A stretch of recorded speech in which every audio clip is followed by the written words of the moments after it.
আল্লাহ রব্বুল আলামিন এই আয়াতে কারিমার মাধ্যমে বান্দা বান্দিকে জানায়া দেই, ও বান্দা ও বান্দি, তোমরা আমি মহান আল্লাহ রব্বুল আলামিনের দরবারে তাওবা করো। ও বান্দা ও বান্দি, তোমরা কিভাবে তাওবা করবা, তোমাদের তাওবার ধরনটা কেমন হতে হবে, এটাও আমি মহান আল্লাহ এই আয়াতে কারিমার দ্বারা জানায়া দিয়েছি। তোমাদের তাওবাটা হতে হবে তাওবাতান নাসুহা, তোমরা খাঁটিভাবে তাওবা করতে হবে, বিশুদ্ধ তাওবা করতে হবে। ও বান্দা ও বান্দি, যদি খাঁটিভাবে তাওবা করতে পারো রে, আমি মহান আল্লাহ তোমাদেরকে মাফের ঘোষণা দিয়ে দেব। আল্লাহ তাআলা এর পরের অংশে বলে, আসা রাব্বুকুম আইয়ুকাফির আনকুম সাইয়্যাতিকুম ওয়া ইউদখিলাকুম জান্নাতিন তাজরি মিন তাহতিহাল আনহার।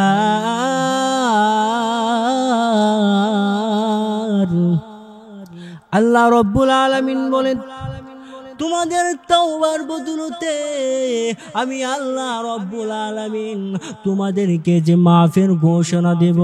বান্দারে ও বান্দি, বিষয়টা এরকম না। এই তাওবার বদলতে আমি মহান আল্লাহ রব্বুল আলামিন তোমাদের জন্য এমন একটি নিয়ামতের ফয়সালা করে রাখছি, যেই নিয়ামতের তলদেশ দিয়া মধু এবং দুধ প্রবাহিত হতে থাকবে। والصلاة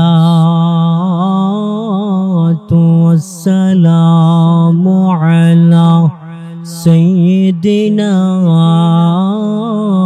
محمد وعلى آله وأصحابه وسلم، الذي دعا الناس من عبادة الأوثان إلى عبادة الرحمن، ونشهد أن لا إله إلا الله وحده لا شريك له، ونشهد أن سيدنا وسندنا وحبيبنا ومولانا محمدا عبده ورسوله، الذي أرسل إلى الناس كافة بشيرا ونذيرا وداعيا إلى الله بإذنه وسراجا منيرا.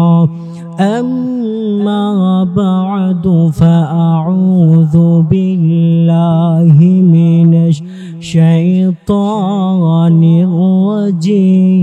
الرجيم. بسم الله الرحمن الرحيم. يا أيها الذين آمنوا توبوا إلى الله توبة نصوحا. صدق الله العظيم. وقال تعالى في شان حبيبه ومحبوبه ومعشوقه مخبرا وآمرا: إن الله وملائكته وملائكته يصلون على النبي يا أيها الذين آمنوا صلوا عليه وسلموا تسليما بلغ العلا بكماله كشف الدجى بجماله حسنة جميع خصاله صلوا عليه وآله एक चश्मे ज़दन गाफिल अज़ा शाह नबाशी एक चश्मे ज़दन गाफिल अज़ा शाह नबाशी शायद के उन्हें गा कुनदागा है नबाशी शायद के उन्हें गा कुनदागा है नबाशी तकबीर में कलमा में नमाज़ों में अज़ा है तकबीर में कलमा में नमाज़ों में अज़ा है ऐ नाम इलाही चमेला नाम मोहम्मद ऐ नाम इलाही चमेला नाम मोहम्मद मैं दूर हूँ मजबूर हूँ ऐ सैयद आलम मैं दूर हूँ मजबूर हूँ ऐ सैयद आलम दीदार देखा दूँ नहीं आवाज़ सुना दूँ दीदार देखा दूँ नहीं आवाज़ सुना दूँ अल्हम्दुलिल्लाह আজকে মাহফিলের বর্তমান অধিবেশনের আমার সম্মানিত সভাপতি সাহেব মাদাজিল্লাহুল আলী উপস্থিত উলামায়ে কেরাম তুলাবে ইলম ও আমার প্রাণপ্রিয় ধর্মীয় যুবকবৃন্দ ভাইরা সর্বপ্রথমেই মহান স্রষ্টার দরবারে শুকরিয়া আদায় করছি যে স্রষ্টা আপনাকে আমাকে এই দুনিয়াবি বিভিন্ন ধরনের ব্যস্ততা থেকে ফারেক করে আল্লাহ তাআলা আমাদের প্রত্যেককে একটি নুরানি কোরআনি বরকতি রহমতি জলসায় আসা এবং বসার মতো তৌফিক প্রদান করেছেন আরো শুকরিয়া আদায় করি যে স্রষ্টা আপনাকে আমাকে আখিরি জামানার নবীর উম্মত হিসাবে এই পৃথিবীর বুকে প্রেরণ করেছেন মুহতারাম হাজিরিন আমি আপনাদের সম্মুখে পবিত্র কালামুল্লাহ শরীফ থেকে একখানা আয়াতে কারিমা তিলাওয়াত করেছি আমি আমার তিলাওয়াতকৃত আয়াতে কারিমাকে আপনাদের সম্মুখে রেখে সেই তিলাওয়াতকৃত আয়াতে কারিমার আলোচনাটুকু আপনাদের সম্মুখে তুলে ধরার চেষ্টা করব আমার তৌফিক ইল্লা বিল্লাহ আমার তিলাওয়াতকৃত আয়াতে কারিমাতে আল্লাহ বলেন ইয়া আইয়ুহাল্লাযীনা আমানু তুবু ইলাল্লাহ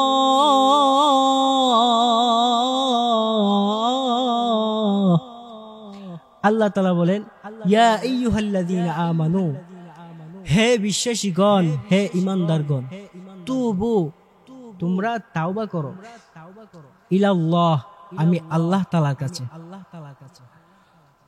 তোমরা তাওবা করো আমি আল্লাহ তাআলার দরবারে কিভাবে তাওবা করবা কোন নিয়মে তাওবা করবা সেটাও আমি এই আয়াতে কারিমার মাধ্যমে তোমাদেরকে জানাই দিয়েছি তাওবাতান নাসুহা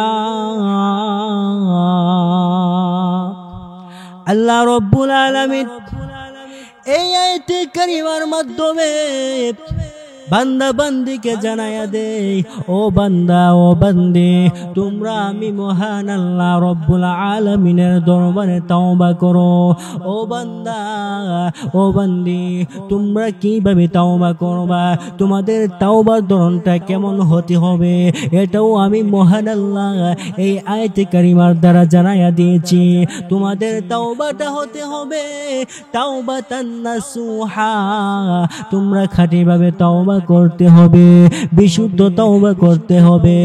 ও বান্দা, ও বান্দি, যদি খাঁটিভাবে তওবা করতে পারো রে, আমি মহান আল্লাহ তোমাদেরকে মাফের ঘোষণা দিয়ে দেব। আল্লাহ তাআলা এর পরের অংশে বলে, আসা রাব্বুকুম আন ইউকাফিরা আনকুম সাইয়্যাতিকুম ওয়া ইউদখিলাকুম জান্নাতিন তাজরি মিন তাহতিহাল আনহার।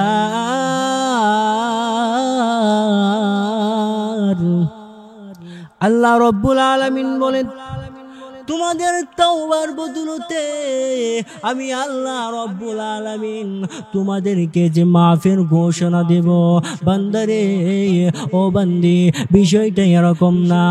এই তওবার বদলতে আমি মহান আল্লাহ রব্বুল আলামিন তোমাদের জন্য এমন একটি নিয়ামতের ফয়সালা করে রাখছি, যেই নিয়ামতের তলদেশ দিয়া মধু এবং দুধ প্রবাহিত হতে থাকবে।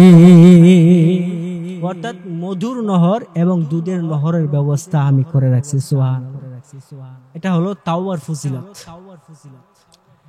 এরপরে আসুন, যদি আমরা গুনাহ করে ফেলি তাহলে আল্লাহ তাআলার দরবারে কিভাবে তাওবা করতে হবে? তাওবার কয়েকটি শর্ত আছে। সবগুলি শর্ত আপনাদের সম্মুখে বলতে গেলে অনেক সময়ের দরকার। আমি দুই একটি শর্তের বর্ণনা আমি আপনাদের সম্মুখে দিচ্ছি।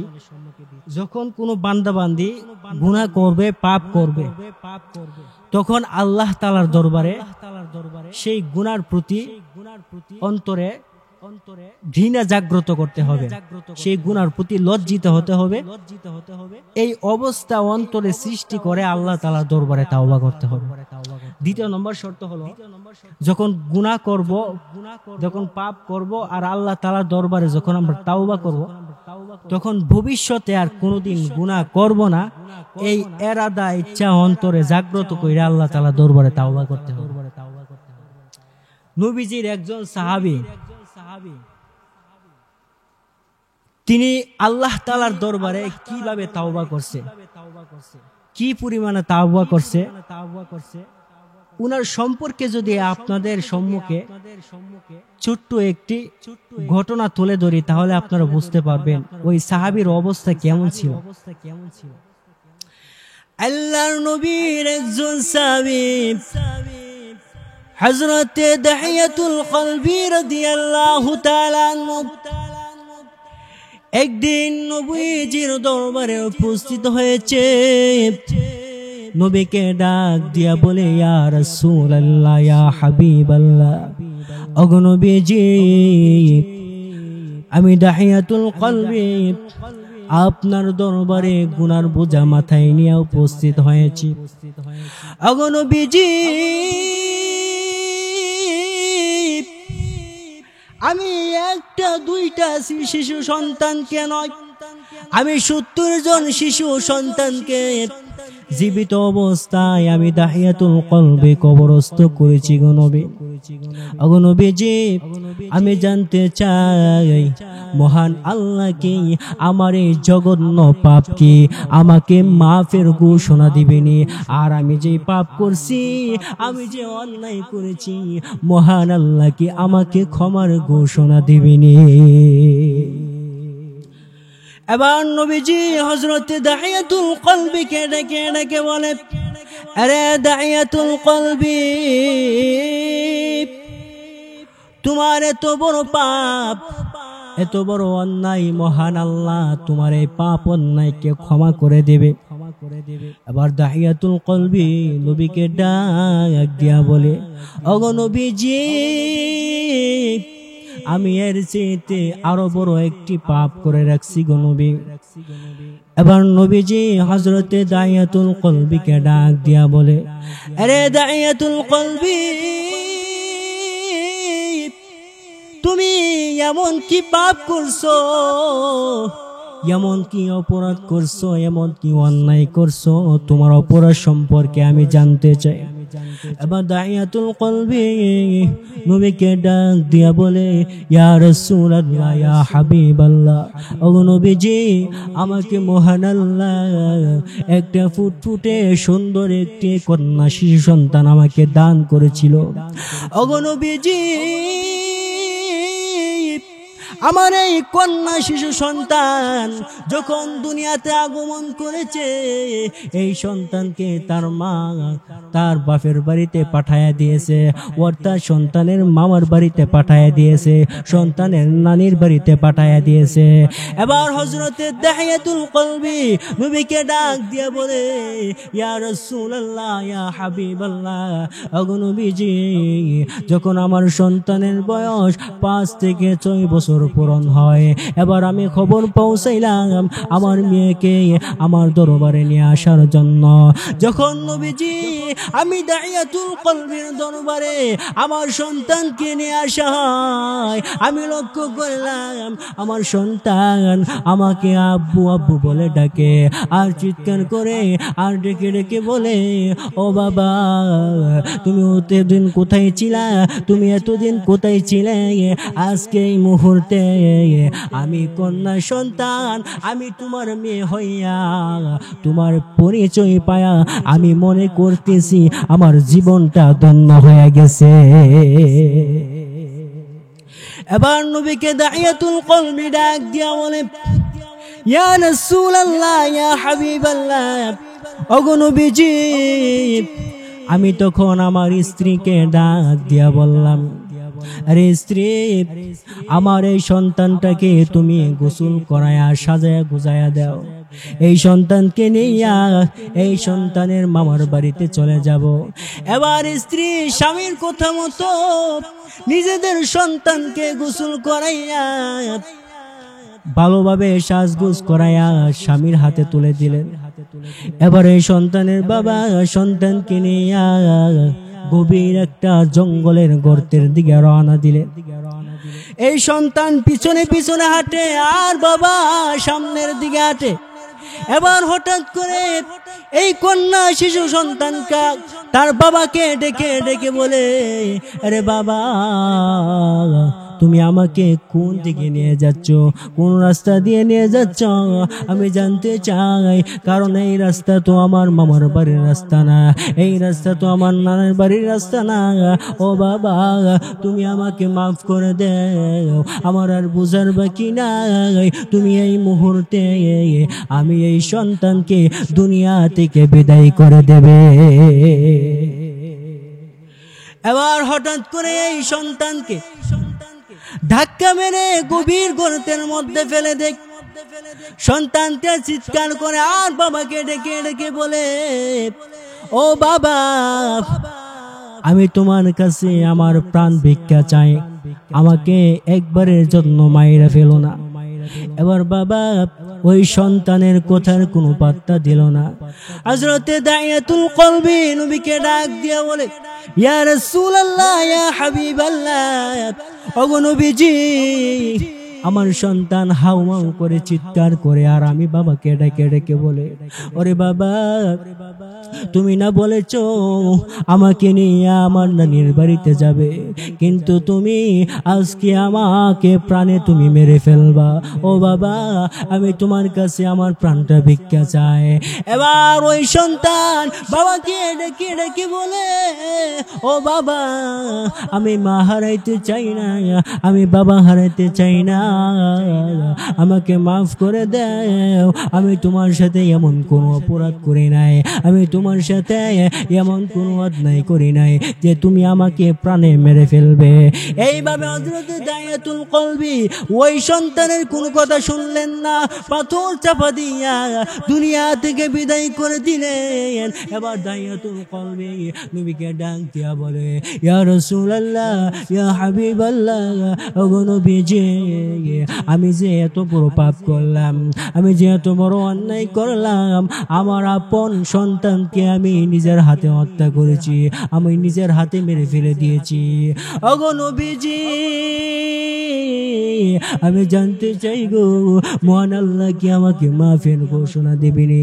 এবার নবীজি হযরতে দাইয়াতুল কলবিকে ডাক দিয়া বলে, আরে সাহাবী, তোমার কোনো চিন্তা নাই, তোমার কোনো পেরেশানি নাই, তোমার কোনো ভয় নাই।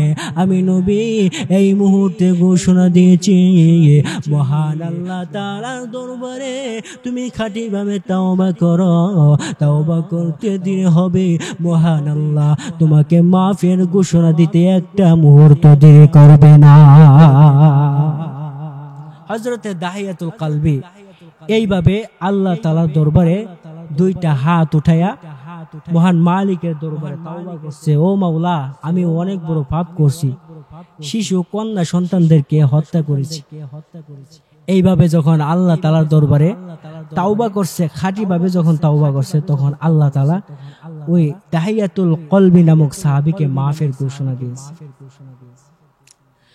একজন মহিলা নবীজির দরবারে উপস্থিত হয়েছে, নবীকে ডাক দিয়া বলে, ইয়া রাসূলুল্লাহ, ইয়া হাবিবাল্লাহ, ওগো নবীজি, আমি জিনা করেছি, আমি ব্যভিচারী করেছি, আমি অন্যায় করেছি। জিনার কারণে আমার পেটে অবৈধ সন্তান চলে এসেছে। এবার নবীজি ডাক দিয়া বলে, আরে মহিলা, তুমি বাড়িতে চলে যাও, তোমার গর্ভে যে সন্তান আছে এই সন্তানের কোনো অপরাধ নাই, এই সন্তানের কোনো অন্যায় নেই।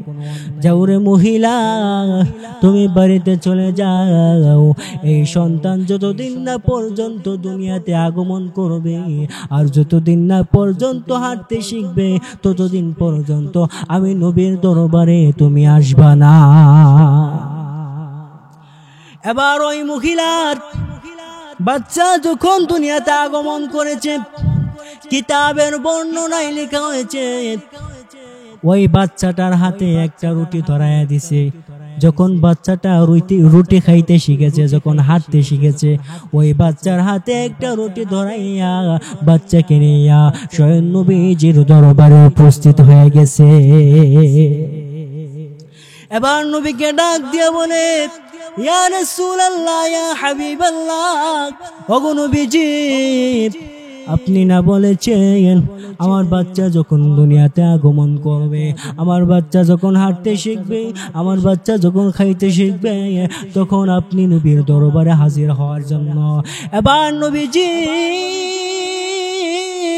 সাহাবীদেরকে ডেকে ডেকে বলে, আরে সাহাবীরা, এই মহিলাকে নিয়ে যাও, এই মহিলাকে ঈশ্বরের সম্মত শাস্তি প্রদান করো। যে মাত্র নবী সাহাবীদেরকে আদেশ করছে, এবার গলা পর্যন্ত একটি গর্ত খনন করছে, ওই মহিলাকে ওই গর্তের মধ্যে ঢুকাইয়া চতুর্দিক দিয়ে সাহাবীরা পাথর দিয়ে আঘাত করতেছে, পাথর মারতেছে, আর মহিলা রক্তাক্ত হচ্ছে। একটা ফুটা রক্ত এক সাহাবীর গায়ে পড়ছে। ওই সাহাবী নবীকে ডাক দিয়া বলে, ইয়া রাসূলুল্লাহ, ইয়া হাবিবাল্লাহ, ওগো নবীজি, এই মহিলার নাপাক রক্তের ফুটা আমি সাহাবীর গায়ে পড়ছে, আমি সাহাবীর শরীর নাপাক হয়ে গেছে। এবার নবীজি ওই সাহাবীকে ডাক দিয়া বলে, আরে সাহাবী, না না, সাবধান, আর একটা বার তুমি এই কথা বলবা না, কারণ এই মহিলাকে এই মুহূর্তে সাজা দেওয়ার কারণে মহান আল্লাহ ওই মহিলার প্রতি সন্তুষ্ট হয়ে গেছে। দেখেন, শরীর সম্মত নবীজি ওই মহিলাকে সাজা দিছে। ওই মহিলা আল্লাহ তাআলা দরবারে তাওবা করছে। খাঁটিভাবে তাওবা করার কারণে আল্লাহ তাআলা ওই জিনাকারিনী মহিলাকে মাফের ঘোষণা দিয়েছে। মোহতারাম হাজিরিন, আমি আপনাদেরকে এই জিনিসটাই বুঝাইতে চাচ্ছি, আমরা যখন কোনো পাপ করব, যখন কোনো অপরাধ করব, অন্যায় করব, সঙ্গে সঙ্গে সেই অপরাধের প্রতি লজ্জিত হইয়া ভবিষ্যতে আর কোনোদিন গুনাহ করব না, পাপ করব না, অন্যায় করব না, এই আশা আকাঙ্ক্ষা অন্তরে জাগ্রত কইরা আল্লাহ তাআলার দরবারে খাঁটিভাবে তাওবা করতে হবে। এতে আল্লাহ তাআলা আমাদের প্রত্যেককে মাফের ঘোষণা দিয়ে দিবেন। মোহতারাম হাজিরিন, আমি আপনাদের সম্মুখে এতক্ষণ যে কথাগুলি বলেছি, আমাকে আগে আমল করার তৌফিকটুকু দান করুক, তারপরে আপনাদের সকলকে আমল করার মতো তৌফিকটুকু দান করুক। আপনারা আমার জন্য দোয়া করবেন, আমিও আপনাদের সকলের জন্য দোয়া করি, আপনাদের সকলের সুস্থতা কামনা করি। এটা বলে আমি বিদায় নিচ্ছি। আসসালামু আলাইকুম ওয়া রাহমাতুল্লাহি ওয়া বারাকাতুহু।